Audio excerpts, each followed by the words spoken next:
हमारी किताब तुम्हारे बारे में सच सच बयान कर देगी।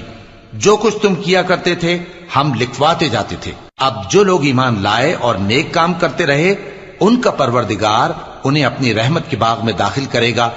यही खुली कामयाबी है। और जिन्होंने कुफ्र किया उनसे कहा जाएगा कि भला हमारी आयतें तुमको पढ़कर सुनाई नहीं जाती थीं, मगर तुमने तकब्बुर किया और तुम नाफरमान लोग थे। और जब कहा जाता था कि अल्लाह का वादा सच्चा है और क़यामत में कुछ शक नहीं, तो तुम कहते थे हम नहीं जानते कि क़यामत क्या है, हम उसको महज ख्याली समझते हैं और हमें यकीन नहीं आता। और उनके अमाल की बुराइयां उन पर जाहिर हो जाएंगी और जिस अजाब की वो हंसी उड़ाते थे वो उनको आ घेरेगा।